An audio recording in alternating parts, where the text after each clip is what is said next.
Europe 1, 8h34, la revue de presse. Et c'est avec Natacha Polony. Bonjour Natacha. Bonjour Thomas, bonjour Julie. Bonjour. Et bonjour à tous. Ce matin, une de vos journaux, c'est la cacophonie.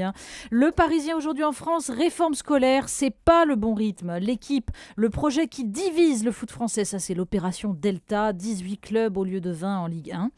Le Figaro, Rome, tempête sur le gouvernement. Les Échos, nouvelle menace sur l'assurance vie. Oui, ça part de tous les côtés. Libération a l'air plus positif. Emploi, Hollande peut-il réussir? Mais en fait, on sent que le journal est tenté de répondre non. Duflo et Valls sont dans un bateau, mais visiblement ils rament pas dans le même sens. Non, et quand on parle de cacophonie, tout de suite, une image s'impose. Europe, écologie, les Verts.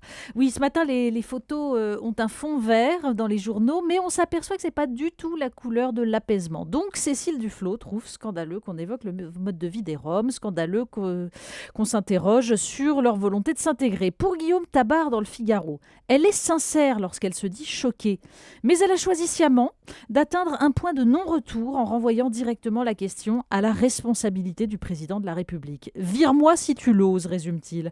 L'exécutif va-t-il une fois encore se réfugier derrière un peu glorieux jugement de Salomon, se demande Jacques Camus dans La République du Centre. L'éditorialiste décrit Cécile Duflo minaudante auprès de l'exécutif pour garder son fauteuil, mais quittant sa muselière pour rassurer son parti déconcerté. D'autant que, comme l'écrit Stéphane Grand dans l'Opinion, on a conscience chez les Verts de l'image désastreuse de cette semaine. On fait le pire de la petite cuisine politicienne, dit un des membres du parti. Parce que même quand Cécile Duflo fait mine de rappeler les fondamentaux de son parti, la posture morale, l'ouverture des frontières, ça sonne comme un positionnement tactique. La réelle politique est une valeur en hausse chez Europe Écologie Les Verts, ironise Stéphane Grand, surtout à l'approche d'européennes où les places seront chères. C'est beau la politique autrement. Et l'écho de cette colère entre Duflo et Valls est arrivé jusqu'à Florange hier. Mais oui, trop beau pour être vrai, ironise Jean-Michel Servan dans le Midi Libre. La visite du chef de l'État à Florange jusqu'en milieu d'après-midi s'était passée sans trop de casse, quand soudain, patatras, Cécile Duflo met les pieds dans le plat. En fait, c'est surtout ça qui a horripilé l'Élysée. Le Figaro nous décrit le chef de l'État tentant d'évacuer le sujet et par la même occasion une mouche qui voulait se poser sur son visage, mais l'un et l'autre sont revenus avec obstination.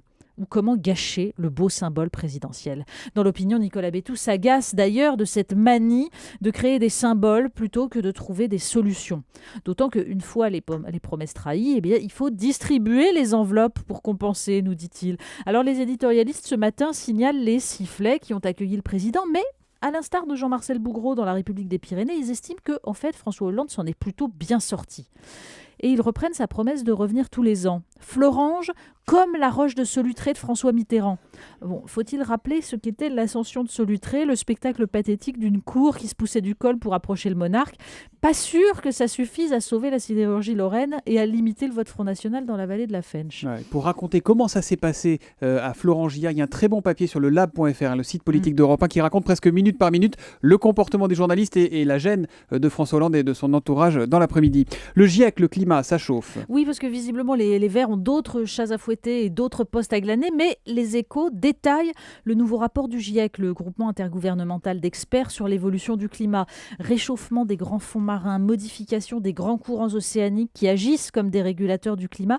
L'image est apocalyptique. Dans son éditorial, Pascal Pogap souligne le changement de ton. Fini la petite musique rassurante, le sentiment qu'en réagissant, on pouvait retarder l'inéluctable. Désormais, nous dit-il, il faut s'adapter. Chacun peut commencer à s'y atteler en faisant sauter ce verrou qui empêche d'agir, cette incrédulité partagée et cette certitude au fond qu'une découverte scientifique finira bien par arranger les choses. Libération de son côté consacre une double page à la pêche en eau profonde, cette pratique qui ravage les fonds des mers et massacre inutilement des centaines d'espèces pour empêcher quelques-unes de consommables. La France et l'Espagne se battent contre l'interdiction de cette pratique. Alors bref, on continue quoi. Le Figaro consacre un article à Vincent Lambert, rappelez-nous. Oui, c'est une histoire tragique, celle d'un homme victime d'un accident de voiture à 32 ans et plongé depuis dans un état végétatif. Problème, son corps fonctionne, pas besoin d'assistance respiratoire, mais son cerveau est éteint. Alors l'équipe médicale et la femme de Vincent Lambert s'étaient mises d'accord pour cesser de l'alimenter et mettre fin à ce sommeil, mais ses parents refusent. Il y a même eu évidemment des haines familiales qui se sont révélées. Le problème n'est pas une carence de la loi, comme le prétendent les militants pour le droit à mourir dans la dignité, mais la mésentente de la famille sur ce qu'il faut faire. Et derrière cette question, c'est ce que nous dit l'article, il y a tout simplement le sens, la définition de la vie. Question vertigineuse. Évidemment. Le Parisien nous raconte, c'était un drame au début, c'est devenu une belle histoire. Hein. Oui, c'était surtout la découverte par un alpiniste dans le massif du Mont Blanc d'une boîte contenant des pierres précieuses et donc une boîte qui est sans doute tombée lors de l'accident d'un avion d'Air India en 1966. Alors je sais, vous pensez que je vais ironiser sur les bons côtés du réchauffement climatique, de la fonte des glaciers qui permettent de trouver des trésors. Eh bien pas du tout, je vais vous décevoir. Non, le plus intéressant dans cette histoire, je pense, c'est le fait que l'alpiniste, comprenant que cette boîte appartenait à une personne morte sur le glacier, a confié sa découverte aux gendarmes. Il est allé rendre les pierres précieuses.